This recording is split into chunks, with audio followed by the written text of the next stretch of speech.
السلام عليكم ورحمة الله وبركاته. اليوم ان شاء الله جيناكم بوصفة جديدة اللي عبارة على الرز بفواكه البحر. هذا الطبق راه ساهل ولذيذ، كنتمنى انكم تجربوه ويعجبكم.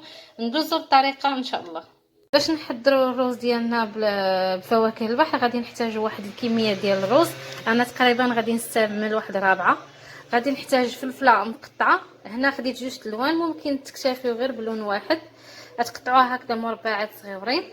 غنحتاجو بصله مشلضه، غادي نحتاجو كذلك واحد المطيشه مشلضه، مركز ديال الطماطم، غادي نحتاجو شويه ديال الكروفيت مع شويه ديال الكالامار اولا اي حوت عندكم ديال تقدروا تستعملوه. انا متوفرين عندي هادو بجوج غادي نستعملهم.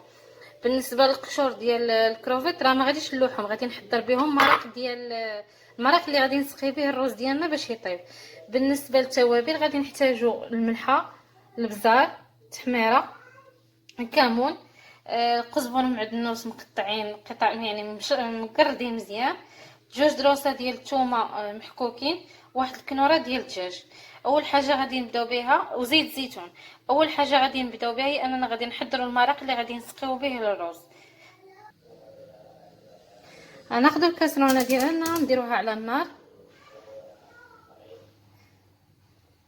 نضيفوا ليها شويه ديال الزيت، زيت الزيتون اللي كنا قلنا. اليوم ان شاء الله ما غاديش نخدم بزيت المائده، يعني غادي نكتفي غير بزيت الزيتون. غادي نضيفوا عليها شويه ديال البصله، نخليوها تشحر.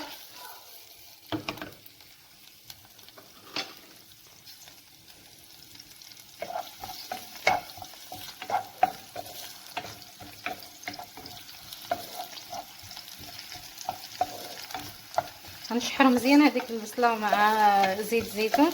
من بعد غادي نضيفوا قشور ديال الكروفيت اللي احتفظنا بهم من بعد ما نقينا الكروفيت.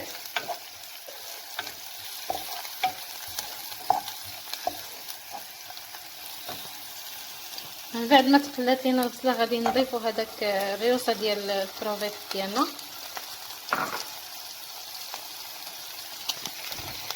نخلطوا الكل.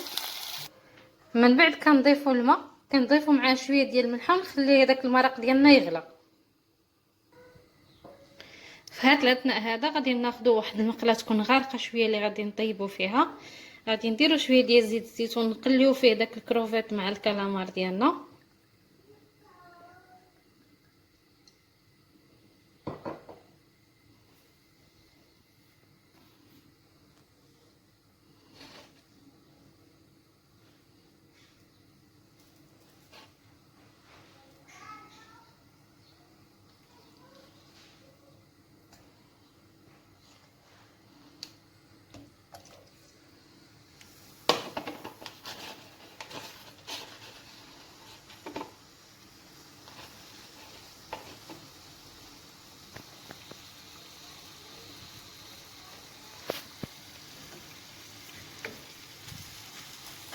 غادي نقليوهم شويه،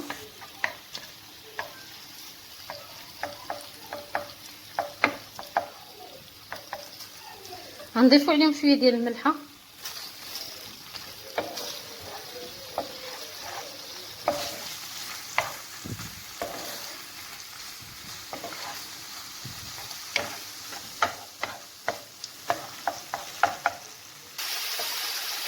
من بعد ما تشحروا لينا شويه غادي نحيدهم من فوق النار ونشحروا البصله. من بعد ما حيدنا الكالامار والكروفيت غادي نزيدوا شويه ديال زيت الزيتون في المقله ديالنا وغادي نشحروا فيها البصله مع الفلفله.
غادي نبقاو نحركو بالخليط ديالنا حتى يبان لينا راه دبال، يعني دخل الطياب.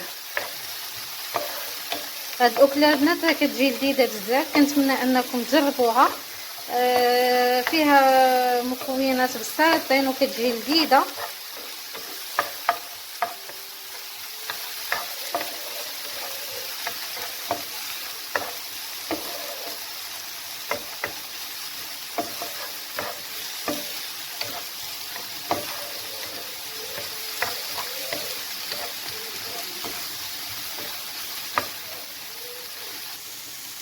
كيف ما كتشوفوا معايا ها هما هذاك المرق ديال بريوسه ديال الكروفيت ديالنا هو كيغلي. غادي نخليه يغلي واحد 2 ديال الدقائق ونحيدو من فوق النار.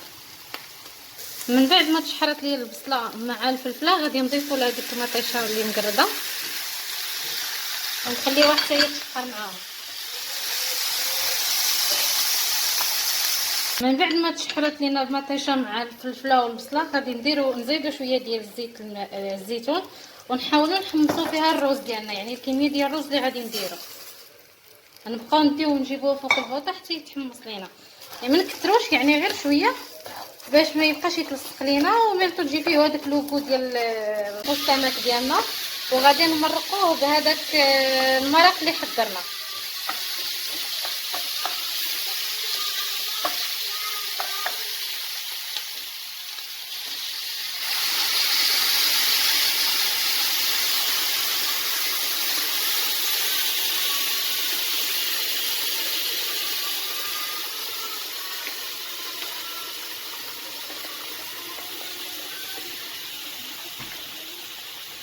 دابا نضيفو التوابل ديالنا. قلنا غادي نحتاجو تحميره، كمون،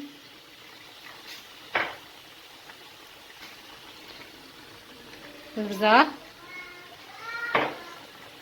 الملحه. ما نكتروش حيت الحوت درنا فيه الملحه والفلفله ومطيشه حتى هما درنا فيهم الملحه. غنضيفو ديك الدامه ديال الدجاج ديالنا مع الربيع والدروس ديال الثومه. وكذلك غنضيف واحد المعلقه كبيره ديال مركز طماطم ونحركو الكل.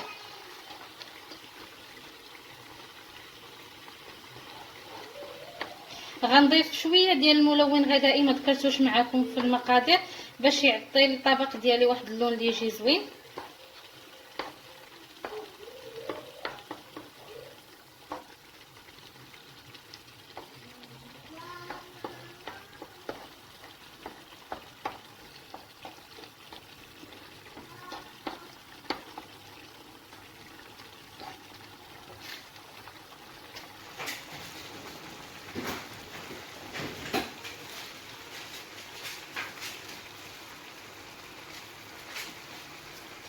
نضيف شويه ديال الملون الغذائي. ممكن ما تستعملوش، انا تعجبني تجي الماكله في هذاك اللون الصفر.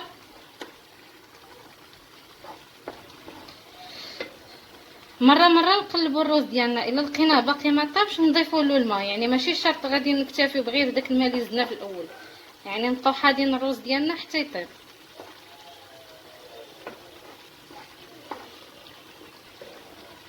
من بعد ما خلطنا المكونات كاملين غادي نغطيو الطبق ديالنا ونخليوه يطيب. نتلاقاو ان شاء الله من بعد ما يوجد الطبق ديالنا. النهائي ديال الروز ديالنا من بعد ما كيوجد كيجي على هذا الشكل هذا. كنتمنى انكم تجربوه يعجبكم. ما تبخلوش علينا باللايكات ديالكم وتبارطاجيو القناه ديالنا الا كان المحتوى ديالها كيعجبكم. بالصحه والراحه.